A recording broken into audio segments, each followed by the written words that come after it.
the Cowboys coming away with a win, and again, in the Cooper Rush era. I don't know if we want to give it an era, as Dak is expected back sometime this season, but Cooper's first start this year after the Prescott injury a week ago. Rush goes 19 of 31 for 235 and a touchdown, and it's just enough to get the Cowboys past the Bengals. Joined now by the two-time Super Bowl champ Bryant McFadden and our guy Ryan Wilson, here to break down what we just saw between the Bengals and the Cowboys, and specifically Cooper Rush, starting off his reign here with a W, 19 of 31, 235, and a touchdown. Ryan, what stood out to you about Rush and the way he managed this game?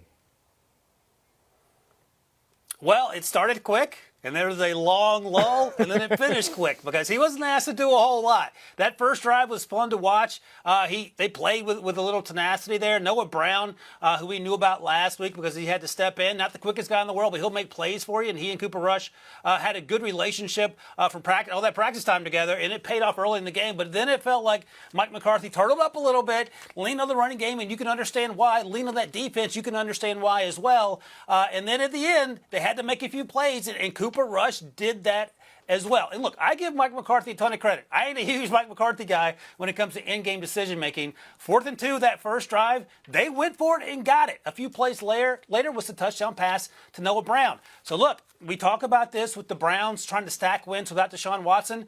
The Cowboys are trying to do the same thing without Dak Prescott. Stack wins. Our guy JJ said this morning in NFL Today that it sounds like the Cowboys are going to roll with Cooper Rush until Dak gets back. One down. We'll see how many more to go, but that's a huge win for the Cowboys. Yeah, huge win for Cooper Rush. He managed the game. He played smart football. This was a huge opportunity for the Cowboys to get into the winning column, and they were able to do that. I like to highlight the defense. I mean, once again, we saw the issues show up for Cincinnati. And last time I checked, based on what they did the entire offseason, we were supposed to see better O-line play from the Bengals. But we're still seeing the same issues that we saw a year ago. And now Joe Burrow is not being able to overcome those obstacles. Remember last year they couldn't protect him, but yet and still he was able to put up nice numbers and they were winning ball games. Right now they're 0-2. Offensively, we're not seeing the production that we thought we would see because they cannot keep Joe Burrow upright. 6 sacks they surrendered, but think about some of the other sacks that were there, but based on the athleticism from Joe, he was able to make people miss and buy some time. They got some big-time concerns going on in their organization. Came into this season with a lot of hype, high expectations based on the success they had a year ago, but boy, they're going in the wrong direction. Yeah, 6 and 7 is not a number that you want to be circled in the stat column when you're talking about sacks. It's also a number that we were looking at pregame, as they were favored by 7 or more points in each of these first 2 games and don't have a win to show for it. Ryan, I'll go to you here first. Who are the Cincinnati Bengals right now as they maybe try and effort a new identity coming off of that Super Bowl loss? They need to effort a little harder. To follow up on B-Mac's point, these are the notes that I wrote down during the game. Early on, Cincinnati's offensive line still looks like garbage, as B-Mac just noted. And then I scribbled a few moments later, Joe Burrow can't make his living looking around at the first 2 reads and then running up the middle and taking a huge hit. He took hit after hit, not only behind the line of scrimmage, but also downfield when he decided to run with his legs. So I don't know what has happened. They got guys that can play up front. Leo Collins got worked over on Micah Parsons. We heard Tony Romo talk about how that may be Leo Collins' own doing because he used to give Micah Parsons so many tips last year. They have Ted Karras in the middle. He's a really good football player. So you wonder how is this going to fix itself if it hasn't in 2 weeks? Because on paper, this group should be better. Joe Mixon can't do it all by himself when they lean on the running game because Joe Burrow has 3 steps to get the ball out of his hands. He has about half a second to make that happen. The defense isn't necessarily the problem. They're playing pretty well. They're getting after it. But it sounds crazy to say to me, B-Mac, that this Bengals offense looks a lot like the Steelers offense they played in week 1 and who struggled today as well. And this, on paper, this team should be putting up 35 points a game. So you got to fix the O-line. It ain't going to magically fix itself. They might be in some trouble at 0-2. Yeah, and how do you fix it on the fly here, B-Mac? Because we're looking at a team that's given up 7 sacks and 6 sacks in their first 2 games, and we're talking about a quarterback that also suffered a season-ending knee injury 2 years ago with pressure at his feet. At what point does this become an internal issue with Burrow looking at his guys like, what's going on here? A little bit of help up front. Well, Joe, they tried to fix it. Remember, they brought in Collins.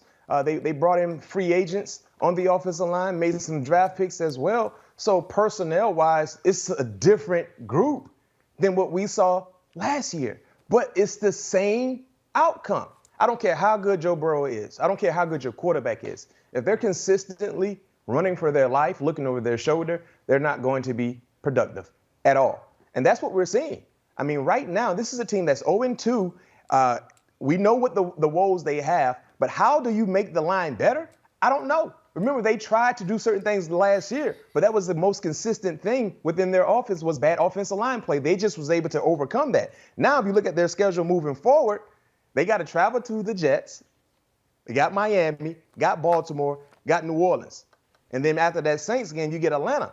But the next 4 ball games, based on how bad they've been playing on the offensive side, the next 4 ball games could be an ugly stretch for the Cincinnati Bengals. You know, we often talk about how there aren't 32 quarterbacks who can get the job done in the NFL. I'm not sure if there's 160 guys up front who can slow some of these pass rushes in the way that aspect of the game has developed over the last decade. It's fun to watch if it's not your guy going down, and in the Bengals case, it is their guy going down time and again. As we take a look at Dallas right now as well, B-Mac, this is a team that just get to the win column as many times as you can until number 4 comes back. That's what they did here on Sunday.